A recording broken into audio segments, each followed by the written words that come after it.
خب محمد، رسیدیم به لبه اسکار. وقتی که شروع کردی آیا فکر می‌کردی کار به اینجا برسه؟ نه بابا، فقط خوشحال بودم میشه این فیلم رو تموم کنیم. یعنی حقیقتشو بخوای پارسالی موقع ما تو فیلم برداری بودیم، تازه مثلا هنوز به نیمه هم نرسیده بودیم، خیلی راه داشتیم تا نیمه. بنابراین فکر میکنم که هیچ تصوری از این که اصلا کجا اولین نمایش فیلم باشه چجوری، من فقط میخواستم فیلم رو تموم کنم هر جوری شده و خوشحالم که تموم شد. فکر میکنی که خب فیلم به عنوان در واقع نماینده آلمان رفته در اسکار، اما به هر حال همه به عنوان نماینده ایران بهش نگاه میکنن، خودت حست راجع به این ماجرا چیه؟ چند تا چیز مختلف داره. یکم شبیه خودمه. به هر حال من فیلمساز ایرانی ام ولی الان با اوراق آلمانی سفر میکنم. من یه تراول داکیومنت دارم که یعنی سندای سفر که منو به عنوان یه ایرانی که داره با قانون آلمان سفر میکنه معرفی میکنه. فکر میکنم وضعیت فیلمم خیلی شبیه همین موضوعه. ضمن اینکه به هر حال فیلم تو پست پروداکشن یه ماهیت آلمانی هم داره، به هر حال یک تولید مشترکه و به نظرم این خیلی ایده خوبیه برای سینمای ایران، برای بچه‌هایی که واقعا تصمیم گرفتن که راه‌های دیگر هم جز اون چیزی که به عنوان راه‌های رسمی توی ایران میشناسیم توی فضای سینما اونم امتحان کنن. به نظر من اینم یه راهیه برای اینکه به هر حال یه جوری آدم بتونه خودش رو از مواجهه با سانسور خلاص کنه. چی شده؟ اومدی؟ فکر کردم یادت رفته. داد سرا زدم بیرون، موبایلم هم خاموش کردم. تو ساختمون ما هم در شعار میدن. بعد نفس این که ایران در واقع یک سری فیلم‌های پروپاگاندا میفرسته به اسکار رو که اصلا مضحکه، نظرت راجع به این چیه؟ ببین فقط این نیست. من فکر میکنم مثلا نه فقط یک دیدگاه ایدئولوژیک، دیدگاه سنتی اصولاً میتونه هزینه ساز باشه برای یه فرهنگ. همین الان که ما با هم حرف میزنیم یه فیلم بسیار خوب هندی هست که فقط به این دلیل که فیلمساز یک نگاه نو داره اجازه ندادم به عنوان نماینده هند. اصلا من خیلی تعجب میکنم و واقعا تأسف میخورم که یک فیلمسازی تا این اندازه با نگاه جدید، با یک نگریشی که خصوصا وقتی فیلم رو میبینی تو پایان فیلم میبینی که چقدر اهمیت داره نگاه فیلمساز، به خاطر اینکه مثلا یک نگاه مرد سالارانه اونجا وجود داره که بهش گفتن فیلم تو هندی نیست.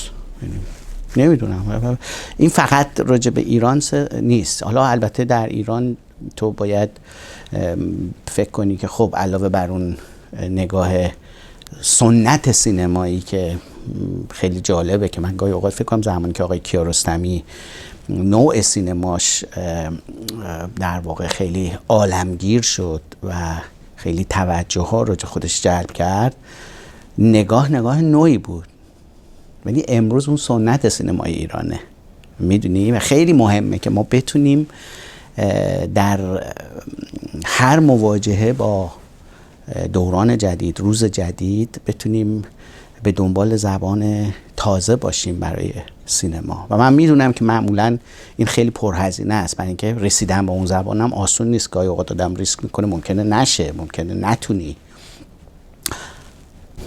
فیلم در واقع حالا رسیده به لبه اسکار. فکر میکنم حالا که تو یک دوره جدید کارتو شروع کردی در خارج از کشور، این میتونه کمک بزرگی باشه برای کارهای بعدی که راهو بیشتر شاید باز بکنه. خودت راجع به این چی فکر میکنی؟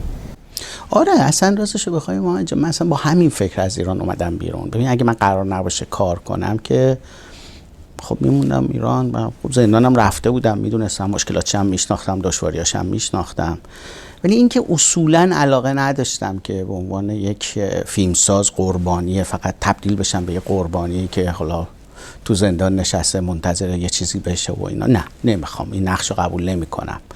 اگرچه که خب بعضی از آدما مثل همین الان که خب نوید میهندوس متاسفانه هنوز تو زندانه و این دولت جدیدم که انقدر سخنرانی و شعار میده راجع به حقوق بشر و نمیدونم مسائل و نگاه جدید به مسائل فرهنگی ایران که هیچ کاری هم نکرده و این معنیش اینه که به هر حال ما باید بیشتر اعتراض کنیم، بیشتر تلاش کنیم. خوشبختانه چند روز پیش من دیدم که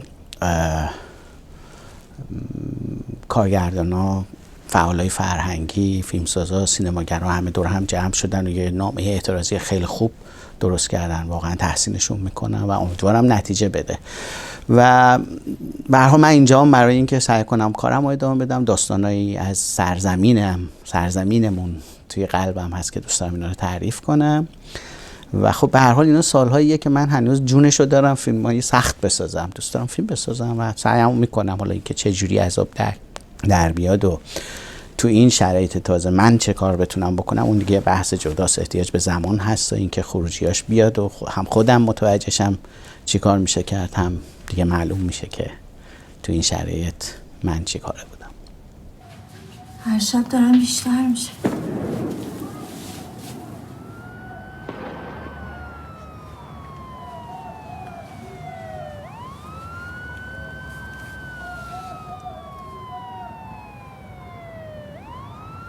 نکنه یه اتفاقی بیفته. به عنوان سوال آخر دیگه چیزی به مراسم نمونده، صادقانه فکر میکنی که میبری؟ ببین محمد، آدمی که بیفته تو این فضای رقابتی و هی به برد فکر کنه دیگه فیلم نمیسازه، دیگه داره با خودش بازی میکنه، گیم میکنه. من گیمر نیستم، من رقابتی نیستم. چنانچه روزی که اینو میساختم اصلا به همچین نقطه‌ای فکر نکرده بودم.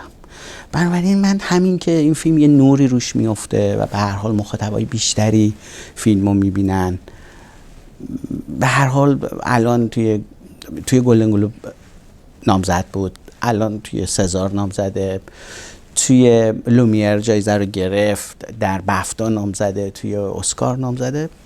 خوشحالم فیلم دیده میشه. حالا هرچی بشه نشه اون دیگه بالاخره 5 تا فیلمه، یکی جایزه رو میگیره و یعنی معنیش این نیست که بقیه بدن یا خوبن. خیلی از فیلم‌های خوب ممکن اصلا تو این 5 تا نباشن.